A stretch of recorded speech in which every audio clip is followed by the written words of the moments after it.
state which grants to the counties and municipalities a limited scope of sovereignty.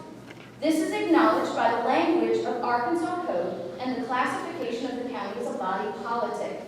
And I'm speaking about Arkansas Code 14-14-501. Now, by definition, a body politic refers to governments and corporations.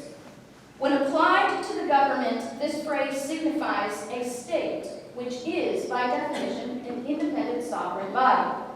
When it refers to corporations, the term body politic means the members of such corporations shall be considered as an artificial person, further substantiating the understanding that a body politic is a legally sovereign entity that is able to engage in contracts and other legal arguments. It's also used in a way to designate a state or nation or sovereign powers.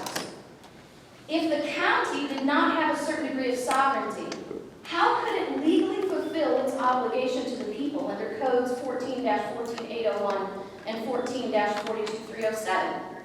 How could the county exercise local legislative authority not expressly prohibited by the Arkansas Constitution or by the law for the affairs of the county if it's not sovereign? If not sovereign, how could the county preserve the peace and order and secure freedom from dangerous or noxious activities? Contract or join with any other county, with any political subdivision or with the federal government. Create, consolidate, separate, revise, or abandon any elected office. If have the power to override the veto of the county judge. Provide for its own organization and management of its affairs. Exercise other powers not inconsistent with law. Each of these powers listed in Arkansas Code require independent lawful exercise of authority by the county. And such actions would be legally indefensible if the county is not legally sovereign in these acts. The fact that the county is a subset of the state does not preclude the limited nature of the sovereignty existing within the county. To suggest that because the county is a subset of the state, it has absolutely no sovereignty, to admit that the federal government has no degree of sovereignty, as it is a creation of the states with a limited enumerated delegated authority. To accept that the county has no sovereignty because it's a subset of the state would also admit that the state itself has no sovereignty because it is a creation, a subset, if you will, of the people. After all, your own Article 2, Section 1 states that very premise. The Supreme Court of the United States in Prince v. U.S. upheld in the most recent denial of certiorari in United States v. California, recognizes the state, counties, and local municipalities are sovereign and independent from the federal government with the authority to refuse to enforce federal laws they find unconstitutional.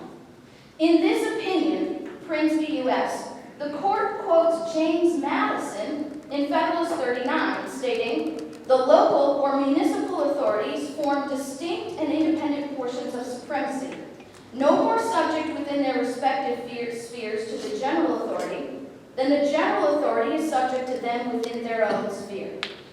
We must admit, according to the facts and law, that the county has a delegated degree of sovereignty.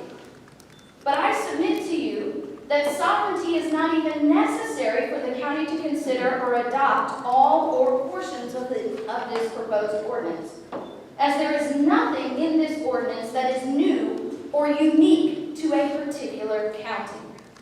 As Mr. Rainwater accurately concedes, the Arkansas Constitution already declares all aspects of the proposed ordinance, and the Arkansas Oath of Office requires a promise by those entrusted with the office to the people who have entrusted them to not violate those principles. I suspect that is where Mr. Rainwater believes there's no need for the ordinance. However, the opinion of no need is not the equivalent of a prohibition for that act. See, I don't need to tell my 14-year-old son to brush his teeth every night, as I've already told him numerous times in his life, and he's even promised me on numerous occasions he would not forget. However, those facts do not displace my ability or authority to remind him every